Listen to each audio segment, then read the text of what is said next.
Qu'est-il arrivé à Leonardo DiCaprio? Suite à la sortie du film One Battle After Another, film que je suis allé voir, que j'ai personnellement beaucoup aimé, je vous conseille vraiment, il s'est retrouvé donc dans une série d'interviews promotionnelles classiques, et là, les gens l'ont trouvé différent, comme changé. Dans sa façon d'être, dans sa façon d'interagir avec le reste du casting, dans sa façon de s'exprimer, dans sa présence de manière générale. C'est ce qu'on va regarder ensemble dans cette vidéo avec cette première interview pour Esquire. And she's always an eminent force in the movie, right? Mm-hmm. So the battles are us finding each other again in this movie. That's the big battle for me. What about you?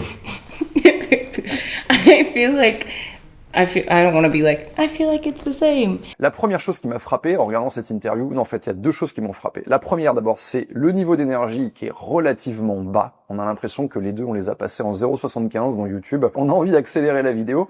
Et le deuxième truc c'est la connivence qu'il y a entre Chase Infiniti, l'actrice qui partage l'écran avec DiCaprio dans le film, et Leonardo DiCaprio. Ils sont en train de pouffer de rire, de rigoler. Ils sont pas en train de faire quelque chose de sérieux. First choice was a long process to get Paul to say you have the job. There was, what, 10 meetings or 8 meetings, at least karate meetings, chemistry reads, but... On a l'impression qu'on les a chopés dans le couloir en train de tirer sur un gros joint et qu'on leur a dit « Eh les gars, l'interview pour Esquire, c'est maintenant, dépêchez-vous, asseyez-vous » et qu'ils sont toujours en train de se bidonner. De manière un peu plus sérieuse, et ça fait écho aux commentaires que j'ai lus sous cette vidéo et sous d'autres, on voit que DiCaprio est légèrement en recul et qu'il met les autres membres du casting en avant. Et en fait, cet effet-là, pour moi, il est perçu ici, dans la vidéo, par une attitude toute simple, c'est que DiCaprio se tourne vers Chase Infiniti quand elle prend la parole. Il y a énormément, en fait, de regards qui sont échangés, alors que dans une interview traditionnelle, on va avoir souvent les deux personnes qui sont face à la caméra et qui ne vont pas échanger un regard. Ici, on a cette complicité, en fait, qui se retransmet à l'écran parce que elle parle, il la regarde, ils échangent un regard, ils rigolent. Donc, il y a une communication en direction de la caméra, mais également entre eux. C'est ça qui nous fait dire qu'il y a cette complicité. On va regarder également le non-verbal de DiCaprio, comment il se comporte. Il est statique, souvent il a les mains jointes, à l'exception des moments où il va expliquer quelque chose, où il va s'animer un petit peu, mais tous ses mouvements sont lents. Et il est dans une posture d'acquiescement. I feel like we ended up accidentally hanging out, like while in Eureka before we started shooting. Yeah. Il est bien, il est là, il est content d'être vivant, il ferme les yeux, on dirait un gros chat au coin du feu, qui est juste content d'exister et content d'être à la bonne température. Qu'est-ce qu'on peut dire de tout ça? Qu'il y a une notion de statut derrière. Si vous remplacez Leonardo DiCaprio par un acteur inconnu qui aurait exactement la même attitude, l'interview ne fonctionnerait pas, en tout cas les gens auraient tendance à décrocher. Là ça marche parce que c'est DiCaprio, son statut, tout ce qu'il y a derrière, toutes ces années de travail, le fait que maintenant il soit l'une des stars les plus célèbres de la planète. Et donc, comme son statut est élevé, il n'a pas besoin de mettre beaucoup d'énergie. Il y a une corrélation en fait entre les deux.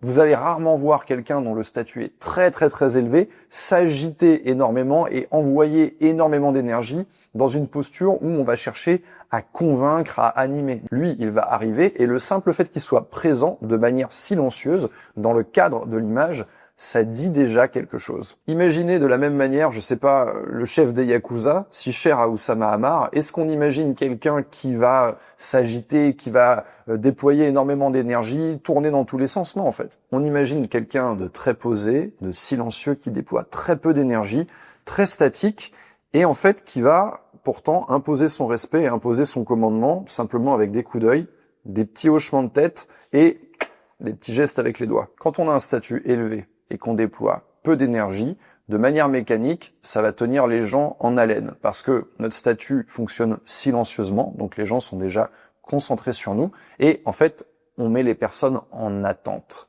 Ils attendent ce qu'il va sortir de notre bouche, ils attendent ce qu'on va dire. Et ça donne immédiatement un côté beaucoup plus précieux à la parole qui va s'échapper. C'est ce qu'on va regarder dans cette seconde interview où DiCaprio est seul, il n'y a pas de Chase qui est avec lui, et où l'ambiance est légèrement différente puisqu'on n'est plus dans une ambiance rigolarde de connivence, mais dans quelque chose d'un peu plus sérieux, et c'est vraiment là qu'on va sentir ça. Could this movie be the quickest you've ever said yes to a project?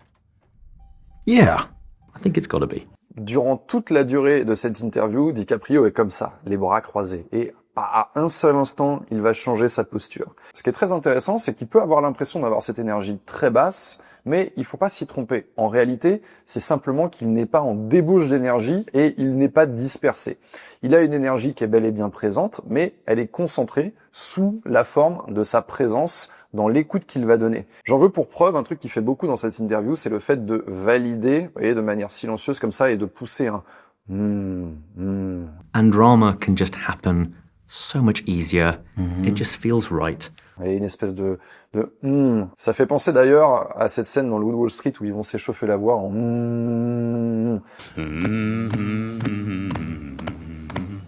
Donc en fait, DiCaprio, il va simplement il va envoyer un souffle de chaleur et de validation comme ça en direction de l'intervieweur pour lui montrer qu'il a raison, qu'il est sur la bonne route. Et c'est quelque chose de très chaleureux en fait. Il va être énormément présent, très chaleureux. Donc au lieu d'avoir une énergie qui est dispersée, qui part dans toutes les directions, elle est complètement concentrée vers la personne qui est en face. Il va agir un peu comme un radiateur où, voilà, il va lui envoyer, imaginez une espèce de panneau chauffant, et comme ça, il est en train de lui envoyer des bonnes vibes. Et c'est ça qui m'a fait tout à l'heure le comparer à un gros chat, en fait. Je trouve qu'on a exactement la même attitude. And drama can just happen so much easier. It just feels right. Et un truc intéressant qu'on voit ici, c'est que l'intervieweur va, consciemment ou inconsciemment, chercher à remonter le niveau d'énergie moyen.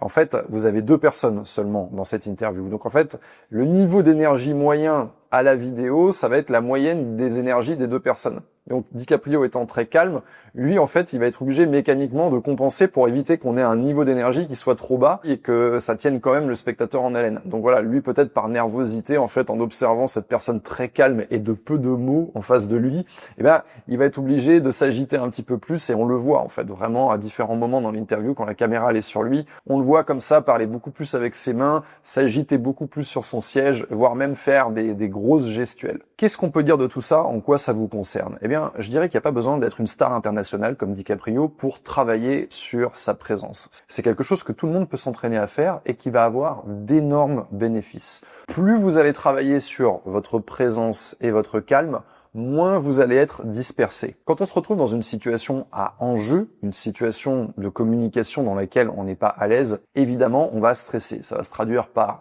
du gesticulage, des gestes nerveux, un débit de parole trop élevé, trop rapide, qui fait que les gens en face vont pas nécessairement bien capter tout ce qu'on va dire, une attention qui va être fragmentée, une difficulté à se concentrer, une difficulté à atteindre le maximum de nos capacités intellectuelles à cause du stress. De la même manière que DiCaprio, vous pouvez chercher à tendre vers une présence qui va être calme et ça va vous rendre beaucoup plus charismatique. Première chose que vous pouvez faire, c'est de ne pas passer trop rapidement d'une idée à l'autre. Construisez votre mur dans votre conversation tranquillement. Posez une brique, coulez du ciment, posez une autre brique, vérifiez que les briques sont bien alignées.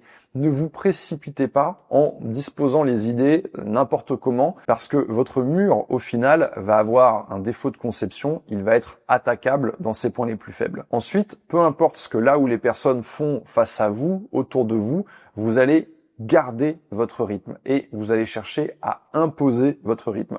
Comme dans l'interview ici où, quand bien même l'intervieweur va s'agiter et chercher à faire augmenter le rythme, eh bien DiCaprio, lui, reste à sa propre vitesse et il conserve une forme de contrôle. Si vous avez le contrôle, vous avez le pouvoir. Troisième chose que vous pouvez faire, c'est d'avoir une véritable écoute dans votre interaction et de ne pas dévisser. Très souvent, je vois des gens qui ont peut-être des problèmes de concentration, et la concentration c'est quelque chose qui se travaille, mais qui ne vont pas être capables pendant une demi-heure, 1 heure, dans un dîner par exemple. J'étais à un dîner hier soir et à un moment donné, il y a quelqu'un qui s'éteint, qui dévisse, qui part sur sa planète. On le voit, on voit qu'il est plus là, qu'il est plus en train de suivre la balle des yeux, et irrémédiablement, à un moment donné, les gens vont le remarquer, et ils vont faire une remarque à cette personne va redébarquer, et elle aura loupé tout un tronçon d'informations, et elle ne sera pas dans la capacité tout de suite d'interagir et de saisir ce qui se passe. Quand on est stressé, en général, on a tendance à vouloir fuir ce qui se passe, à lâcher la balle des yeux et à retourner dans un espace où on se sent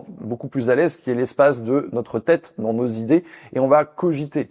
Mais le problème, c'est que on peut pas échapper au réel, on peut pas échapper à ce qui se passe ici et maintenant. Vous avez tout à gagner à rester dans le moment présent, y compris pendant l'écoute, plutôt que de partir dans votre zone refuge où vous allez échafauder des idées, voilà, essayer de trouver quelque chose, un peu comme quelqu'un qui révise à la dernière minute, parce que quand vous allez revenir, vous allez vous rendre compte que tout ce que vous avez échafaudé ne sert à rien. La situation a déjà avancé, le sol a déjà bougé et tout votre échafaudage va se péter la gueule. Quatrième idée qui me vient en tête ici, c'est qu'un corps stressé ne peut pas être charismatique. Et autant la situation dans laquelle on est peut être stressante, notre travail, la conversation, la situation, mais on peut toujours travailler en fait sur notre hygiène de vie, le sommeil, la respiration, l'absence de simulation permanente avec le téléphone, les notifications et le fait de pratiquer régulièrement dans votre journée des pauses mentales. Ça, c'est un travail que vous faites en permanence sur votre hygiène de vie. Ce sont des habitudes de vie à prendre, mais tout ça va vous donner un socle sur lequel vous allez pouvoir vous reposer même quand la situation elle est stressante. Dernière chose que je vais aborder ici dans cette vidéo, c'est la notion d'ancrage et qui va énormément aider les personnes qui ont tendance à stresser. Un ancrage, c'est quoi? C'est un petit geste qui va vous ramener dans un certain état d'esprit. En fait, vous allez associer une gestuelle, quelque chose de discret. Ça peut être par exemple, je sais pas, se toucher, se frotter l'intérieur du poignet de cette manière-là. Quelque chose que vous pouvez faire dans la vie de tous les jours sans que ça attire l'attention de tout le monde sur vous. Eh bien, vous allez associer cette gestuelle à un état de calme. Par exemple, dans un moment où vous êtes particulièrement calme, je vais vous donner un exemple, mais dans ma salle de sport, vous savez, il y a des bains glacés. Il y a le sauna, il y a le hammam, mais maintenant, les gens travaillent en allant prendre. Il y a eu la notion de douche froide, mais maintenant, il y a vraiment le cold plunge, c'est-à-dire un bain glacé avec une eau très très froide dans lequel on est obligé, en fait, de réduire son rythme cardiaque, de se détendre. Eh bien, à ce moment-là, je vais associer, quand je suis dans le bon état d'esprit, je vais associer à cette gestuelle. Alors bien sûr, ça va pas marcher si vous ne le faites qu'une fois. C'est quelque chose qu'il faut faire de manière répétée, mais ce qui est très fort, c'est que quand je vais faire ce geste dans une situation beaucoup plus stressante, ça va m'aider à me ramener dans l'état de calme auquel j'ai associé ce geste. The hell is that anyway? Every time you do the same thing.